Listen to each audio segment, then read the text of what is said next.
वरिष्ठ नेत्यांना भेटून देवेंद्र फडणवीस दिल्लीमधून आता परतले आहेत। भाजपच्या वरिष्ठ नेत्यांची फडणवीस यांनी भेट घेतल्याची माहिती आहे। या भेटीसंदर्भात देवेंद्र फडणवीस यांच्याकडून प्रचंड गुप्तता पाळण्यात आली आहे। कुणाची भेट घेतली, भेटीचं कारण गुलदस्त्यात आहे, सूत्रांची माहिती।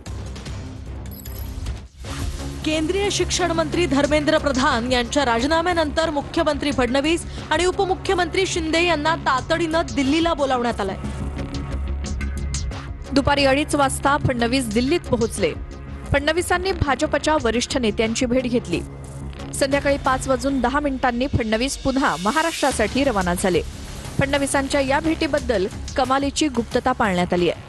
धर्मेंद्र प्रधान यांच्या राजीनाम्यानंतर फडणवीसांना दिल्लीत शिक्षण मंत्री पदाची जबाबदारी मिळू शकते असा दावा संजय राऊतांनी केलाय।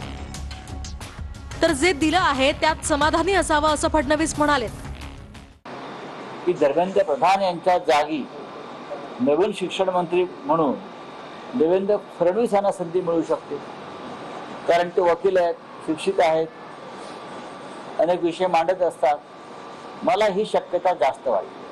पंतप्रधान नरेंद्र मोदी हे सर्वाधिक काळ पंतप्रधान पदावरती राहिलेले पहिली व्यक्ती ठरलेले आहेत आणि तुम्ही सुद्धा सर्वाधिक काळ मुख्यमंत्री पदावरती राहिलेले एकमेव व्यक्ती ठरलेले आहात। हा पांडुरंगाचा आशीर्वाद आहे। निश्चित पांडुरंगाचा आशीर्वाद आहे, पण मी अजून सर्वाधिक काळ राहिलेलो नाही। तिसरा माझा क्रमांक आहे। पांडुरंगाची इच्छा असेल तोपर्यंत आपल्याला काम करायचं आहे आणि मला असं वाटतं की किती काळ आपण राहिलो हे महत्त्वाचं नाही, आपण नेमकं त्या काळाचा उपयोग काय केला हे महत्त्वाचं आहे। आणि मला विश्वास आहे की पांडुरंगाच्या कृपेनं अनेक चांगली कामं माझ्या हातून होतील। बहुमात्र अशी एक चर्चा आहे, पांडुरंगाचा जर आशीर्वाद मिळाला, दिल्लीत काम करण्याची संधी मिळाली किंवा देशाचं नेतृत्व करण्याची संधी मिळाली तर जे दिलं आहे ते उत्तम आहे।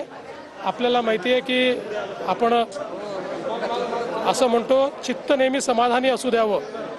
तुका म्हणे उगे राहावे, जे जे होईल ते ते पाहावे, चित्त असू द्यावे समाधानी, तसं समाधानी आहे मी। पुढच्या वर्षी दिल्लीत जाणं होईल नाही, मला महाराष्ट्रातच राहायचंय आणि मी देवेंद्रजींना महाराष्ट्रातच ठेवणार।